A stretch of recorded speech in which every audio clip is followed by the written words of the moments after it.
आज हिंदी साहित्य के इतिहास में हिंदी विभाग में जो बातचीत चल रही है लगातार, उसको हम जो गति दे रहे हैं, उस गति में आधुनिक पर बातचीत हो रही है।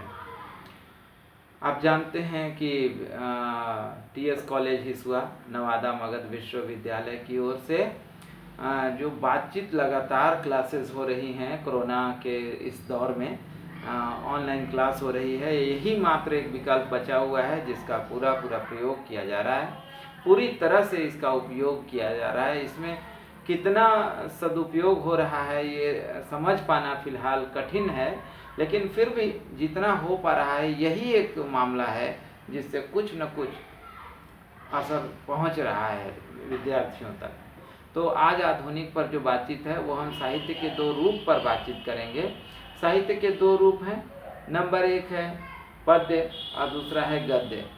पद्य के अंतर्गत आप जानते हैं कि कविताएं आती हैं और गद्य के अंतर्गत कहानी, निबंध, उपन्यास, नाटक, एकांकी, डायरी, पत्र लेखन तथा अन्य बहुत सारी पत्र पत्रिकाएं, बहुत चीज़ें इसमें हैं। जो भी पद्य के अतिरिक्त होंगे वो सब गद्य में शामिल हैं। तो एक तो गद्य वाला भाग पूरा बहुत लंबा दौर है और बहुत बड़ा विस्तार है, इसमें सीमाएं इसकी बहुत फैली हुई हैं। तो हमारे पास गद्य का बड़ा प्रकोप है। इस प्रकोप को हम कह सकते हैं कि आधुनिक युग ने पूरी तरह से ग्रस्त कर लिया गद्य को, या गद्य ने आधुनिक को ग्रस्त कर लिया। इसीलिए रामचंद्र शुक्ल ने आधुनिक काल को गद्य काल भी कहा है। गद्य ने एक सफलता ली कि भाषा के स्तर पे इसने खड़ी बोली को अपने आसपास स्थान दे दिया। यानी कि ये कहा जा सकता है कि गद्य ने खड़ी बोली को विस्तार रूप दिया और लोगों को जानने और समझने में सहायक बनाया। इसके अतिरिक्त पद्य में आप देखते हैं रीति काल तक ब्रज हावी है। भक्ति काल में आधुनिक अवधि और ब्रज, और रीति काल में ब्रज, और आधुनिक काल आते आते देखेंगे कि पद्य में ब्रज में रचनाएं हो रही हैं। भारतेंदु के यहाँ जितनी कविताएं हैं वो सब ब्रज में हैं। लेकिन वही आप देखेंगे कि भारतेंदु के यहाँ जब कवि प्रिया नाटक के रूप में हमारे पास आते हैं, या आप किसी भी भारतेंदु की रचना को देखें या आत्मकथा उनकी पढ़ लें, तो वो ब्रज से हटकर खड़ी बोली पर आ जाती है।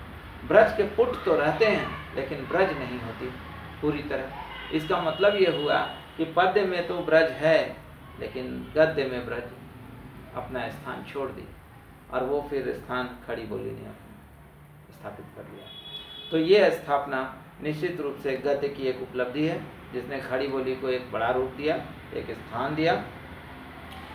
खड़ी बोली आने का कारण आप जानते हैं कि हिंदू कॉलेज जो कलकत्ता में उस समय आज के पश्चिम बंगाल राज्य में जो कलकत्ता क्षेत्र था, वहाँ पर हिंदू कॉलेज के नाम से जो कॉलेज था, उस कॉलेज में आप देखेंगे कि हिंदी के लिए रखे गए वहाँ मुंशी अल्लाह खां, लल्लू लाल और सागर साहब। इसके अतिरिक्त इंशा अल्लाह खां की जो रानी केतकी की कहानी आई, इन्होंने खड़ी बोली को एक स्थान देने का काम कराया। यही लोग हैं जो खड़ी बोली को एक जगह दी है, और उस जगह को इतना बढ़िया से उपयोग किया लोगों ने कि अंतोगत्वा खड़ी बोली ने पूरी तरह से गद्य में शामिल हो गए, और वहाँ से केवल गद्य ही गद्य चला। और वो खड़ी बोली में ब्रज में आप देखेंगे कि ब्रज में केवल भारतेंदु तक रचनाएं होती हैं। इसके बाद भारतेंदु की रचनाएं भी ब्रज से हटती जो नजर आती है, और द्विवेदी युग आते आते तक तो ब्रज बिल्कुल पद्य से भी बाहर हो जाती है, और वहाँ केवल और केवल फिर खड़ी बोली का प्रकोप होता है या आविर्भाव होता है। आप देखेंगे कि खड़ी बोली द्विवेदी युग में आकर के पूरी तरह जवान हो जाती है और अपना स्थान पूरी तरह बना लेती है। कवर देखिए कितना बढ़िया है, पैक्ड कर देता है पूरी तरह से, और ब्रज को बाहर कर दिया। खड़ी बोली द्विवेदी युग में आकर स्थान लेती है, और फिर आगे आप छायावाद वगैरह में देखेंगे कि खड़ी बोली पूरी तरह से आगे गति प्रदान करते हुए आगे बढ़ती हुई जाती है। छायावाद के जितने भी रचनाकार हैं सब ने गद्य में पद्य में जब रचना की, कविताएं लिखते हैं, तो उन कविताओं में आप देखेंगे कि खड़ी बोली का ही मूल स्थान है।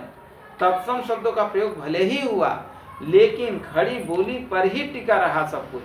कुल मिलाकर विकेट पर स्थापित रहने वाले खिलाड़ी वहीं खड़ी बोली रही है, और भले ही इर्द गिर्द लेग स्टंप के बाहर आप तत्सम में खेल रहे हैं। ये स्थिति बनी छायावाद में। लेकिन बाकी इधर चीज़ें चली तो साहित्य के दो रूप रहे, जिसमें पद्य और गद्य दोनों की भाषा इस तरह रही, और दोनों में कई प्रवृत्तियां हुई हैं, कई विभाजन हैं, जिसमें हम बातचीत करेंगे। आज थोड़ी तबीयत भी कमज़ोर है हमारे पार्टनर की, तो इस वजह से यहीं पे हम इसे रोकते हैं। आज के लिए इतना ही रखिए, आगे कल चर्चा होगी। बहुत बहुत धन्यवाद, नमस्कार।